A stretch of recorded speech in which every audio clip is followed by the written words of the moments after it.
On Wednesday, America kind of broke, with an event that potentially solidified the divide between its citizens for years to come. While one overlooked tragedy unfolded at a high school in Colorado, the life of a man who viewed tragedy of that nature as the cost of freedom was cut short at a school in Utah in a way he technically endorsed. For the Cute News team, it was a big old bag of mixed feelings. Our initial response was one of empathy, because a loss of life is objectively tragic, especially when he met his end over his opinions, something which is protected under the cute little First Amendment. But when we began reflecting on who Lil Charlie was and what he represented, that feeling of empathy faded a little bit. And we're not alone. A lot of you are having trouble feeling empathy right now. But don't worry, a lack of empathy, while sad on a human level, is totally understandable in this situation. Especially when Lil Charlie claimed that empathy itself was damaging to society. And it's not like anyone on the right wing cared when multiple Democrats met the same fate back in May, as well as other previous attacks from extremists. Lil Charlie said so many racist and homophobic things while transforming the minds of the young and vulnerable that, over time, it jaded millions of people so much that feeling empathy for what happened borders on the impossible. Even when hundreds of people, including his own children, witnessed a horrific event that they will never be able to unsee. An event that has turned Lil Charlie into a martyr for the right wing who clung to every horrible little thing he ever said. The same right wing who's already promising retribution and claiming that trans people are a threat to society. That said, we're not here to tell you how to feel or shed a tear for a man who said that black women don't have the brain power to be taken seriously. Cute News is all about the doom and gloom. What we're worried about is whether or not this edgelord podcaster is our generation's Franz Ferdinand. Not to mention the precedent that was set by this event where politically driven pew-pews have officially been normalized. Which is a scary thought when you realize that Lil Charlie was essentially MAGA's tiny-faced Christ. And remember, after they nailed Jesus, who was morally the opposite of Lil Charlie, we ended up with the Catholic Church, which famously hasn't been,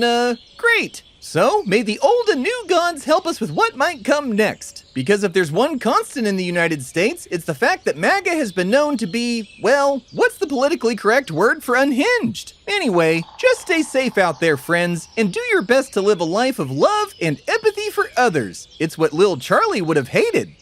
I'm Matthew Mushroom for Cute News. Thanks for watching, follow for more, stay safe, and have a nice day.